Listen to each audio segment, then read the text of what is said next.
How did you, through the years, manage to balance down there in Georgia, family and on the road, fame? That's a difficult one. People have a hard time because when money and fame starts to come your way, it's so rare for it not to affect people in a really, really negative way, and family and marriages and then their children. How have you been able to find a balance through the years? Has it been difficult?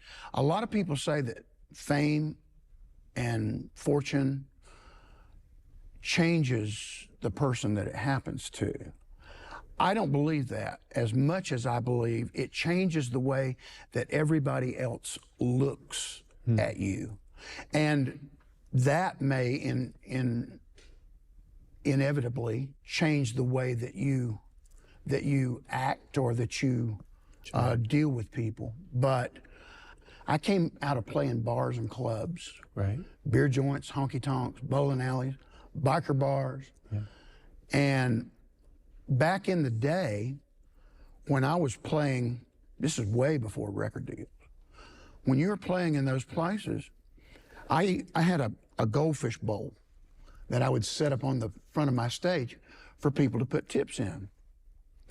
And this is the mid 80s. And some of the places that I was playing, I mean, they were rough places. You know, some of the places I played, if you didn't have a gun or a knife at the front door, they'd give you one so everybody'd have an equal chance, you know, when the fight broke out. Back in those days, a lot of times, instead of coming up and putting $5 in your tip jar, hey, would you play this song for me? I would come off stage at the end of my break, and someone would walk up and say, hey, man, could you play such and such song next time up? Sure, be glad to.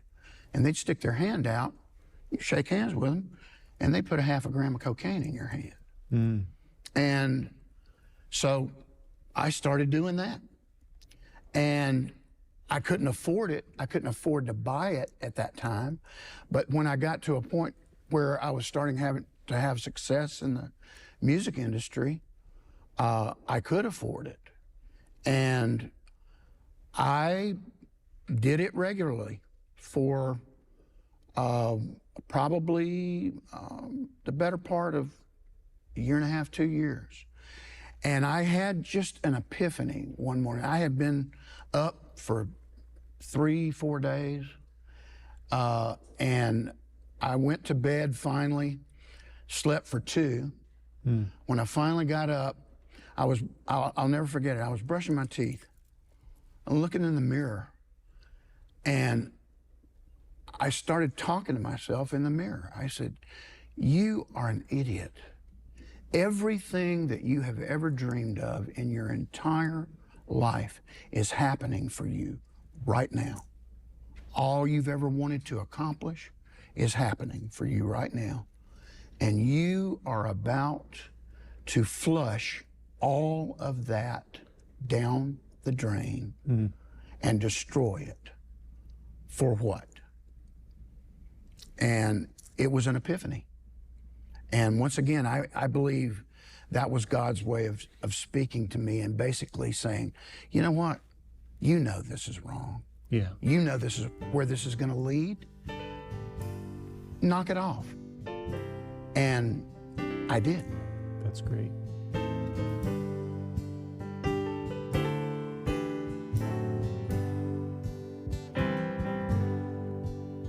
When I'm low in spirit, I cried, Lord, lift me up. I want to go high with thee.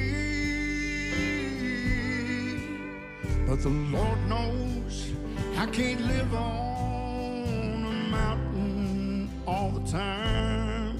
So he walks through the valley with me, and he leads me beside still waters. Somewhere in the valley below, he draws me side to be tested and tried, but in the valley he restored my soul.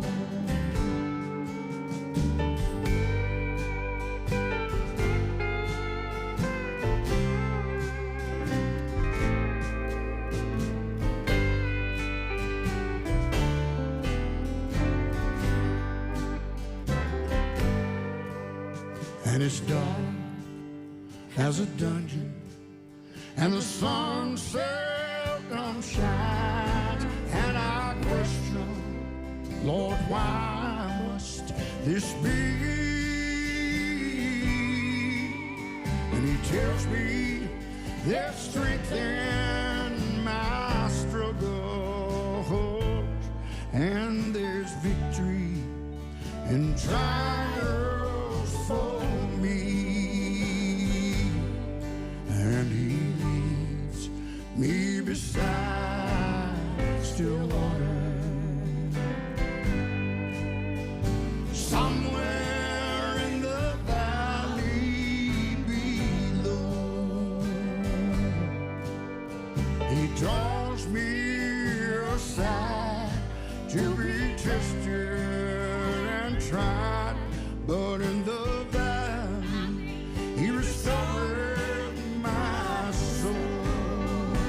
Yes, in the valley he restored my soul.